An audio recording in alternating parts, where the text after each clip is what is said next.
찾으리라. 아멘. 오늘 이 밤에 오신 여러분들 주님의 이름으로 축복합니다. 또 수능을 앞에 두고도 예배를 드리러 온 우리 수험생 중에 또 건민이도 있네요. 평안한 마음으로 시험을 또 잘 치르기를 바랍니다. 요즘 한국교회 어려운 것 제가 굳이 말씀을 드리지 않아도 잘 알고 계실 겁니다.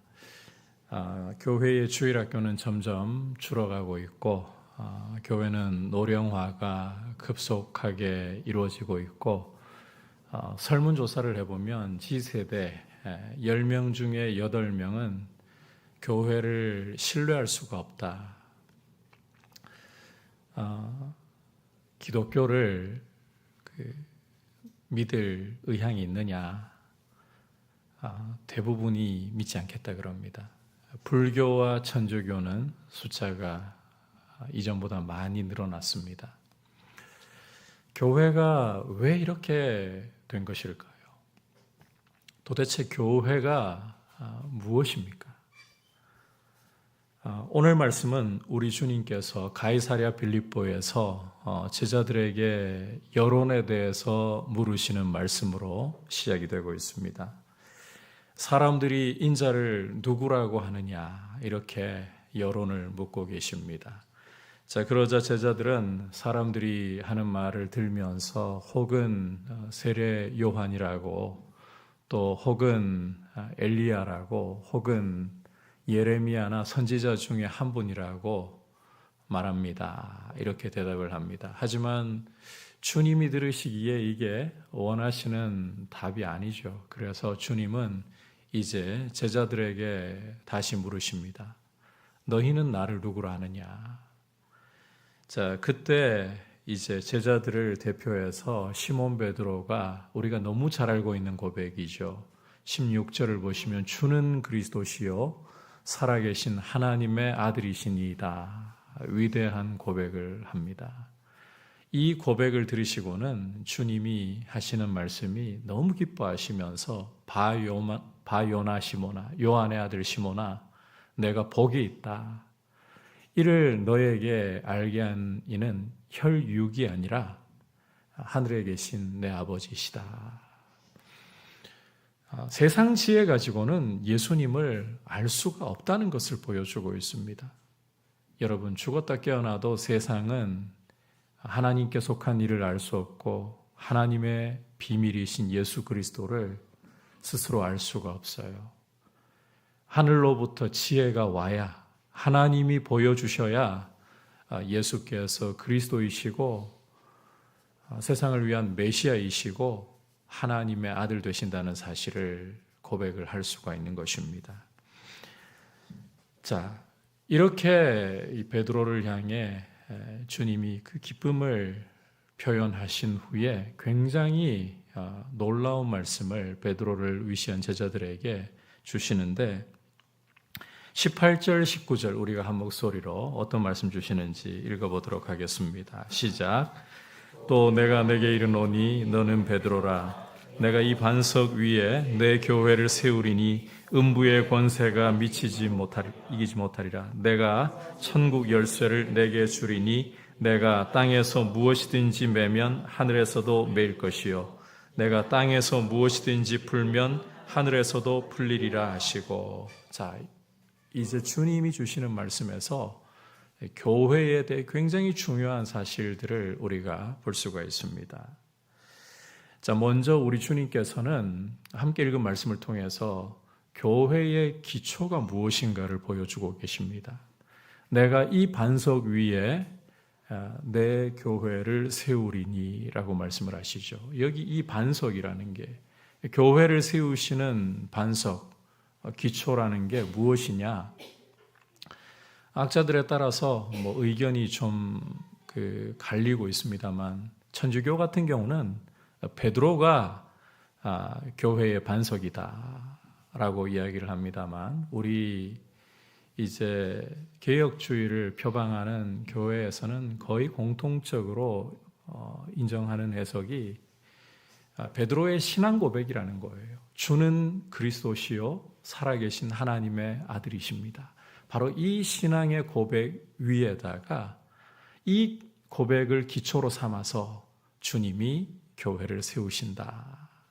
교회의 기초는 바로 예수 그리스도에 대한 신앙 고백이고, 바꿔 말하면 예수 그리스도시라는 거예요. 여러분, 건물이 튼튼하게 서려면 기초가 튼튼해야 됩니다.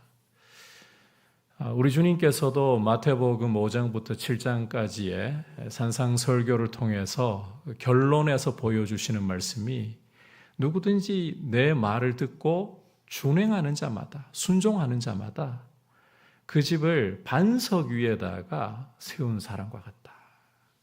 그래서 이 비가 오고 창수가 일어날 때, 밀려올 때 그 건물이 무너지지 않는다. 하지만 주님의 말씀을 듣고도 준행하지 않으면 그 집의 기초를 모래 위에 지은 것과 같아서 비가 오고 창수가 나면 그 집이 무너져 버린다라고 말씀하시죠. 기초가 굉장히 중요합니다. 여러분, 우리 주님께서 교회를 세우시는 기초는 영원한 반석, 만세 반석이신 당신이십니다. 그래서 예수 그리스도라는 기초 위에 교회가 서 있다.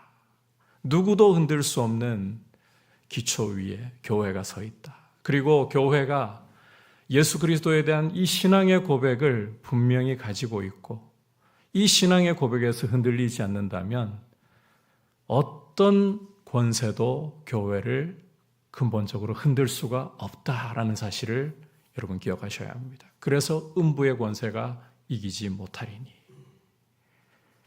자, 그리고 이어서 교회에 대해서 정말 또 주목하셔야 할 중요한 사실은, 예수 그리스도라는 이 만세 반석 위에다가 교회를 세우시는데, 교회를 세우시는 분이 누구신가 하는 점이에요. 이 교회에 있어서 너무 중요한 부분입니다. 여러분께서 다시 18절을 보시면 내가 라고 말씀하고 있죠. 내 교회를 세우리니. 여러분, 교회를 세우시는 주체가 누구시라고요? 내가 바로 예수 그리스도시라는 거예요. 예수 그리스도께서, 자, 누구의 교회를 세우신다? 내 교회, 예수 그리스도의 교회를 세우신다는 거예요.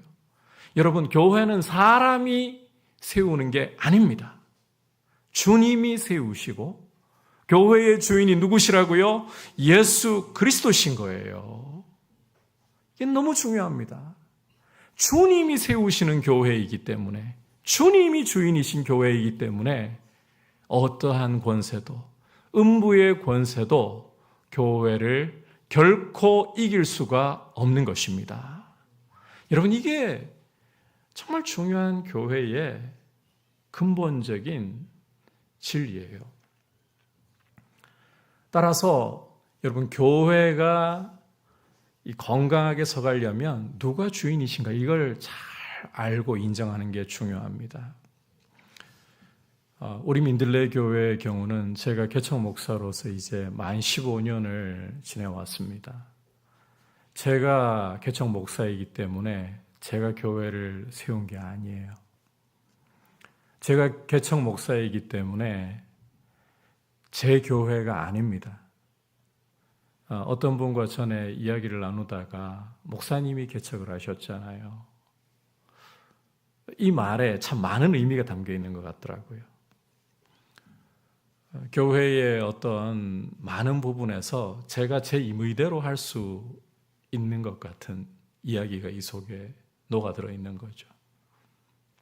근데 여러분, 아무리 개척 목사라 할지라도, 아무리 또 목회를 지금까지 이렇게 쭉 해왔다 할지라도 교회는 제 것이 아니에요. 주님이 세우셨고 주님이 주인이신 거예요.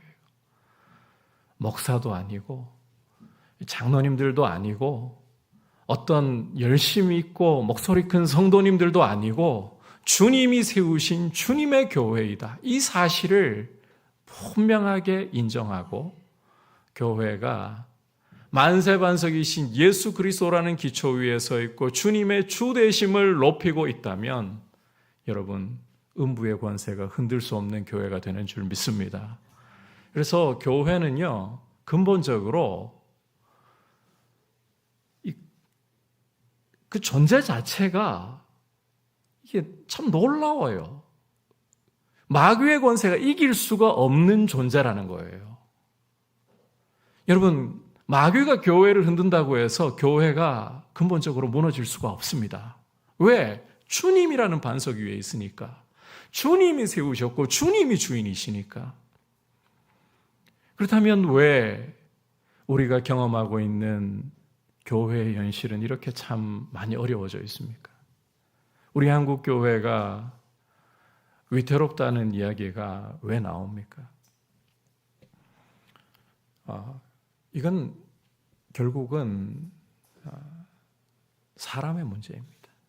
교회는 여러분 우리가 잘못하지 않으면 흔들릴 수가 없는 거예요.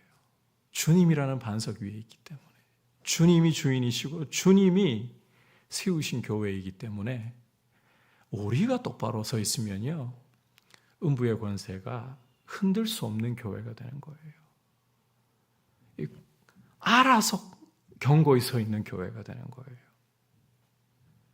자, 그렇다면 교회가 정말 제대로 서 있기 위해서 교회를 이루는 우리 성도들이 무엇을 제대로 기억을 해야 되는가? 두 가지를 꼭 좀 기억을 하셔야 돼요. 첫 번째는 한번 따라 합시다. 천국의 열쇠를 내게 주리니. 우리 주님께서 19절에 이렇게 말씀을 하고 계십니다. 내가 천국 열쇠를 내게 주리니 내가 땅에서 무엇이든지 매면 하늘에서도 매일 것이요 내가 땅에서 무엇이든지 풀면 하늘에서도 풀리리라 하시고. 자, 교회가 주님이 세우신 교회가 음부의 권세가 흔들 수 없는 교회로서 굳건하게 서나가기 위해서 첫 번째로는 교회의 권세를 기억함이 중요합니다. 주님은 교회에게 천국의 열쇠를 주셨다. 여러분, 교회는 어떤 권세를 가지고 있느냐? 천국의 열쇠를 가지고 있어요. 그래서 교회가 땅에서 매면 하늘에서도 매이고 땅에서 풀면 하늘에서도 풀린다라고 말씀을 하셨어요. 자, 그렇다면 이 천국의 열쇠를 주셨다. 교회의 권세인 이 천국의 열쇠를 주셨다. 그리고 땅에서 매면 하늘에서도 매이고 땅에서 풀면 하늘에서도 풀린다라는 이 말씀의 뜻이 무엇인가? 자, 이 말씀을 이해하기 위해서 우선 매고 푸는 게 무슨 의미인가를 좀 제대로 이해할 필요가 있습니다. 이 부분에서도 이제 가톨릭 같은 경우는 교황이 이제 사제가 죄를 사하는 부분에 대한 해석으로 나가기도 하는데요. 그런 의미가 아닙니다. 자, 우리가 이 매고 푼다는 것의 의미를 이해하려면 마태복음 18장을 좀 참고를 하면 좋아요. 여러분 성경 가지고 계시면 같이 한번 좀 찾아볼까요? 마태복음 18장 두 장만 넘어가면 되는 장이라서 찾기는 어렵지 않으실 겁니다. 자, 18절 같이 19절까지 읽어보면 더 좋을 것 같습니다. 18절, 19절 한 목소리로 같이 읽어보도록 하겠습니다. 시작. 진실로 너희에게 이르노니 무엇이든지 너희가 땅에서 매면 하늘에서도 매일 것이요 무엇이든지 땅에서 풀면 하늘에서도 풀리리라. 진실로 다시 너희에게 이르노니 너희 중에 두 사람이 땅에서 합심하여 무엇이든지 구하면 하늘에 계신 내 아버지께서 그들을 위하여 이루게 하시리라. 자, 이 말씀을 봐가지고도 이 매고 푼다는 게 무슨 뜻일까? 뒤에 같이 읽은 말씀만 보면 기도와 무언가 연결되어 있는 것 같은데 라고 생각이 드실 거예요. 그런데 문맥을 보시면요, 이 기도가 무엇과 연결되어 있느냐? 죄사함과 연결되어 있는 거예요. 죄사함. 그러니까 형제가 죄를 범했을 때 교회가 메고 푸는 것을 할 수 있다라는 거죠. 기도를 통해서 형제의 이 회개의 문제, 죄 사함의 문제를 다룰 수 있다라는 거죠. 그런데 가톨릭이 이야기하는 것처럼 사제가 죄를 사하는 그런 의미가 아니에요. 천국의 열쇠라는 것은요, 이 죄 사함과 관련된 부분인데 복음 전파를 말하는 거예요. 교회가 이 복음을 전파함으로써 그 복음을 믿지 않는 사람이 듣고 죄를 회개하고 예수 그리스도를 믿을 때에 죄 사함 받고 하늘의 문이 열린다는 거예요. 천국의 문이 열린다는 거예요. 그렇지 않고 이 복음을 들을 때에 거부하고 그리스도를 외면해 버린다면 결코 용서받을 수가 없는 것이죠. 이게 바로 이 천국의 열쇠, 복음 전파야말로 교회에게 주신 이 천국의 열쇠라는 권한이고, 이 복음 전파를 통해서 사람들이 복음을 믿게 될 때에, 그리스도를 믿고 순종하게 될 때에 천국의 문이 열리고, 그러나 그리스도를 거부하면 아무리 깨끗한 행실을 살아가려고 애썼다 할지라도, 아무리 많은 구제를 하고 또 아무리 많은 여러 가지 좋은 일들을 했다 할지라도 결코 천국의 문이 열릴 수 없다라는 거예요. 여러분, 교회가 이 천국의 열쇠를 가지고 있고 복음 전파야말로 세상을 향해서 생명을 보여줄 수 있는 길이다. 사람이 살고 죽는 것을 결정하는 근본적인 문제이다. 이 사실을, 이 권세를 굳게 잡고 우리의 삶을 통해 복음을, 여러분, 세상 살릴 수 있는 것은 복음밖에 없습니다. 예수 그리스도께서 세상의 유일한 구주가 되시고 그분의 십자가와 부활만이 세상에 구원을 주는 유일한 길이라는 것을 교회가 선포하는 것, 이것만이 세상을 살릴 수 있는 길이에요.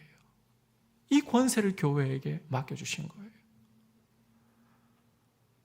그런데 교회는 이 생명의 복음을 우리가 가지고 있다는 사실, 이 권세를 가지고 있다는 사실을 기억하기보다 위축되어 있지는 않습니까? 이제는 복음 그렇게 전하는 시대가 아니에요 라고 생각하면서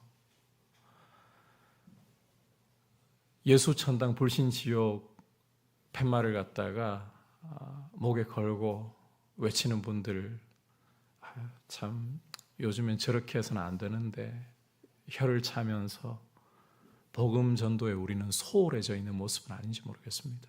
물론 복음을 전하는데 지혜가 필요합니다. 지혜가 필요해요. 예컨대 직장 생활하면서요, 직장에서 자기에게 주어진 역할과 업무를 소홀히 하면서 예수 믿으라고 말하면 뭐라 하겠습니까? 안 믿는 사람들이 당신 일이나 좀 똑바로 하세요라고 하지 않겠어요?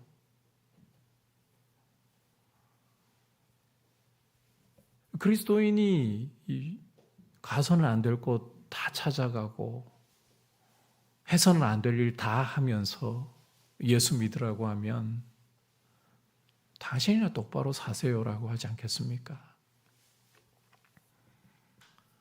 그리고 또 우리가 이 공공질서라는 게 있어요. 그 공공질서 안에서 지혜롭게 이 사람들에게 질서를 해치지 않으면서 복음을 전하려고 노력할 필요가 있습니다. 그런데 근본적으로 우리가 놓쳐서는 안 되는 것은, 세상에게 구원을 줄 수 있는 것은 여러분 복음밖에 없어요.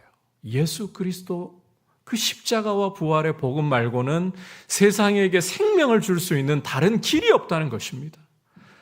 여러분, 천하 인간에게 구원을 얻을 만한 다른 이름을 우리에게 주신 일이 없다라고 분명히 베드로를 통해서 성령께서는 말씀하셨잖아요. 다른 길이 있다면 구제나 선행으로서 세상에게 구원의 길을 보여줄 수 있다면 굳이 기독교일 필요가 뭐 있습니까? 굳이 교회일 필요가 뭐 있습니까? 그걸로는 안 되는 거죠. 오직 예수 그리스도의 십자가, 그 부활의 복음만이 세상에게 생명을 줄 수 있다. 그 복음을 가지고 있는 것은 교회밖에 없다. 이 권세를 우리가 가지고 있다. 그리고 이 권세를 여러분 어떻게 하면 드러낼 수 있을까? 뱀같이 지혜롭게, 비둘기같이 순결하게 사람들에게 드러내어서 저 영혼이, 여러분 교회가 전하는 복음 아니고 세상이 어떻게 구원받을 수 있겠습니까? 무엇을 보고서 구원받겠습니까? 무엇을 통해 구원받겠습니까? 이 권세를 교회에게 맡겨주셨는데 교회가 이 거룩한 권세에 대한 자부심과 또 이 권세를 행사하고자 하는 모습, 시대가 변해도 이건 바뀌면 안 됩니다. 이 모습을 우리가 잃어가면서 교회는 우리에게 주신 이 권세를 스스로 박차버림으로써 약해지고 있는 것은 아닙니까? 두 번째로 교회가 왜 약해지고 있느냐? 자, 이제 주님께서 이 말씀을 하시고 난 후에 자기가 그리스도인 것을 사람들에게 알리지 말라고 하시면서 비로소 제자들에게 어떤 사실을 가르치시기 시작하는가 하면 예루살렘에 올라가셔서 십자가에 못 박혀 죽으시고 3일 만에 부활하실 것을 말씀하십니다. 비로소 제자들에게. 그 전까지는 제자들에게도 말씀하지 않으셨어요. 자, 그런데 이 사실을 딱 공개하시자, 자, 누가? 베드로가, 우리말은 곱게 번역을 해놨는데요. 예수님을 따로 딱 데리고 가서는 그 헬라어 원문을 보면 꾸짖었다. 이렇게 이야기를 하고 있어요. 주여, 절대 이런 일이 있어서는 안 됩니다. 그런 일은 없을 겁니다. 이때 주님께서 뭐라고 말씀하시는가요? 앞서 주는 그리스도시요 살아계신 하나님의 아들이시니다. 이 신앙 고백을 드릴 때에 바요나 시몬아 내가 복이 있다. 이것을 내게 알게 하신 이는 하늘에 계신 내 아버지시다. 얼마나 기뻐하셨습니까? 그런데 정색하시고는 베드로를 향해서 호통을 치시죠. 사탄아! 라고 호통을 치시면서 내 뒤로 물러가라. 너는 나를 넘어지게 하는 자로다. 네가 하나님의 일을 생각하지 않고 사람의 일을 생각한다. 자, 그러시면서 이제 굉장히 중요한 교회가 교회다워야 하는 길이 되는 말씀을 주시는데요. 같이 24절, 25절 말씀 한 목소리로 읽어보겠습니다. 시작. 이에 예수께서 제자들에게 이르시되 누구든지 나를 따라오려거든 자기를 부인하고 자기 십자가를 지고 나를 따를 것이니라. 누구든지 제 목숨을 구원하고자 하면 잃을 것이요 누구든지 나를 위하여 제 목숨을 잃으면 찾으리라. 자, 여러분 이 말씀의 핵심이 뭔가요? 간단하게 자기를 부인하고 주님과 함께 자기의 십자가를 지고 십자가의 길을 걸어가야 한다는 거예요. 여러분 이게 교회가 교회다워질 수 있는 길이라는 거예요. 베드로는 다른 거 괜찮았습니다. 그런데 주님이 아버지의 뜻을 따라서 십자가를 지시겠다. 이걸 용납하지를 못했던 거예요. 그런데 주님께서는 베드로가 주님을 말리는 게 주님을 위한 게 아니라 하나님 아버지의 뜻을 거스르는 것이고 사람의 일이고 심지어 마귀의 일이라고 호통을 치시면서 정말 교회가 걸어야 할 길, 주님처럼 자기를 부인하고 자기 십자가를 지고 걷는 길이다. 여러분, 교회가 교회되고 승리하는 교회로서 서려면, 음부의 권세가 이길 수 없는 교회로서 서려면 교회가 다른 게 아니라 우리 주님이 보여주시는 것처럼 아버지의 뜻을 따라 십자가를 지고 깨어지는 길을 걸어야 한다는 겁니다. 여러분, 예수를 믿었더니 사업에 성공하고 돈 많이 벌었더라. 예수를 믿었더니 병이 낫고 자녀가 원하는 대로 대학에 진학을 하고 좋은 직장에 취업을 하고 좋은 배우자를 만나서 남들이 부러워할 만한 그런 가정을 꾸렸더라.